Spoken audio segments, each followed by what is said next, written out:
children, welcome to my class. Children, today's story is about Tarzan. Tarzan was a human boy who lived in the forest. He treated apes as his brothers and sisters. Children, have you seen the movie Jungle Book? Do you like Mowgli? Mowgli is a character similar to Tarzan. He stayed in the forest and considered forest as his family. In the same way, Tarzan here stays with apes and he considers apes as his family. So children, today's story is The Forest Lake, and the main character in this story is Tarzan, who is a young boy who stays in the forest along with apes. Little Tarzan was an excellent climber. He was very good at climbing. He could also do so many things that his brothers and sisters could not do. Now, species wise, Tarzan belonged to Homo sapiens, that is, human beings, and that's why he was quite different from other apes. There were so many things which he could do because of his cleverness. They often marveled at his cleverness, but in strength and size, he was no match for them. So, they often used to get mesmerized with the cleverness that Tarzan had. But when it came to strength and size, Tarzan was not equal to them. Let's see how. At 10 years, the apes were fully grown. Okay, at the age of 10, the apes were fully grown and some of them towered over 6 feet in height, while Tarzan at the same age was just a half-grown boy. Now Tarzan was 10 years old. Okay children, so all the apes at 10 years of age, they had grown, fully grown, and they had heights like 6 feet and all. But Tarzan was not even half of them at that age. Yet, such a boy. From early childhood, he had used his hands to swing from branch to branch. Because he lived in apes, he had learned all these techniques of flying on the trees with the help of his hands. He had used his hand, he used to swing through his hands and move from tree to tree. Following the example of his mother, Kala. Kala was an ape whom he considered as his mother, and he learned all this from Kala. As he grew older, he spent hour upon hour speeding through the treetops with his brothers and sisters. So they used to spend a lot of time on the trees, moving from tree to tree. His life among these fierce apes had been happy. So his life was very much happy with these apes. He did not remember any other life, nor did he know that there was a big world filled with strange and new things outside his little forest. So he stayed in a little forest along with these apes, and he was very happy there with these apes. He did not have any problem.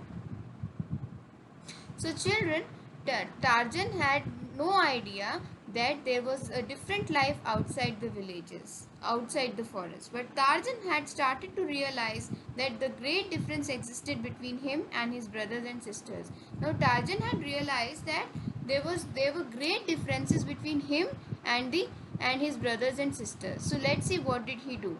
He did not resemble them at all. He tried to change this by plastering himself from head to foot with mud, but this dried and fell off. Besides, it felt so uncomfortable that he quickly decided that he preferred the shame of being so different to the discomfort of the drying mud.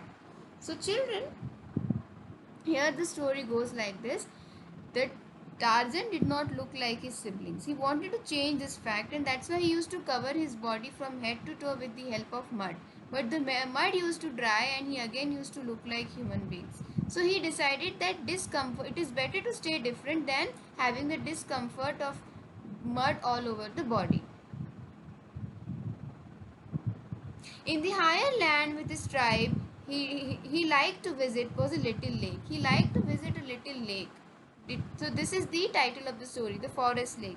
It was on a sultry day of the dry season that he had gone down to bank to drink. As he leaned over, his little face was reflected in the still water of lake, the face of a little human boy.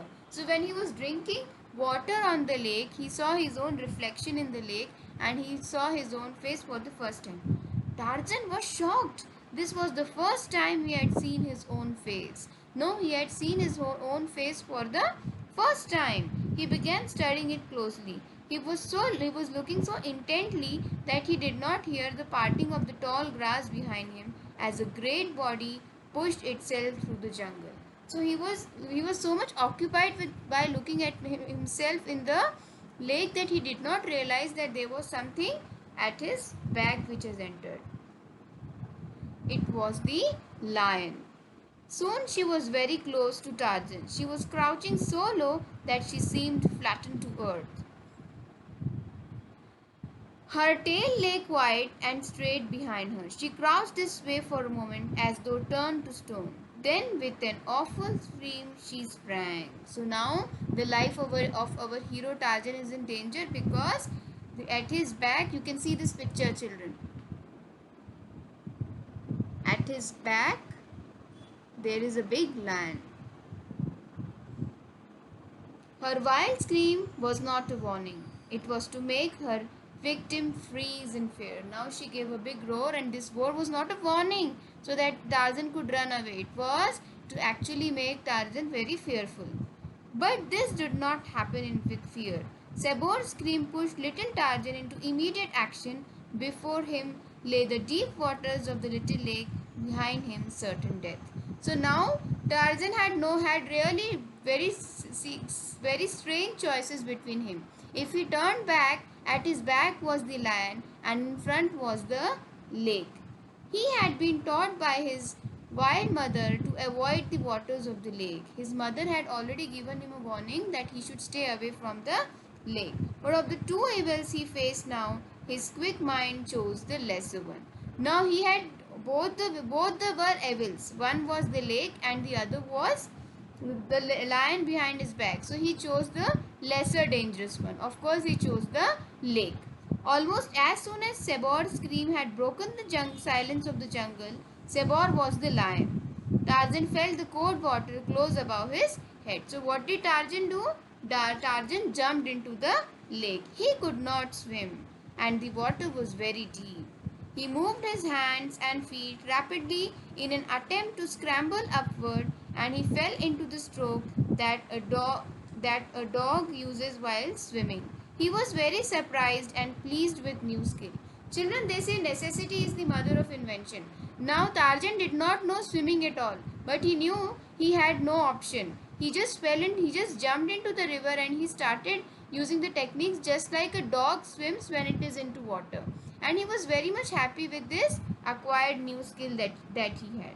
He was now swimming parallel to the bank and he could see Sabor there. The lioness was watching Tarzan, expecting him to return to shore, but the boy had no intention to do this. Now he was traveling parallel to the bank and the lion was thinking that maybe Tarzan would return. But Tarzan had no plans to return to the bank. In fact, he decided to continue his swimming. So children, what have you learned from this story? First is we should always be courageous. In case there is a danger, we should face danger with lot of bravery. What would have you done if you were in Tarzan's place? Would you have gone in front of the lion? Or if I were in Tarzan's place, even I would have jumped into the lake. So children, in the module 2, we will find out what happens in the story further. Thank you for listening.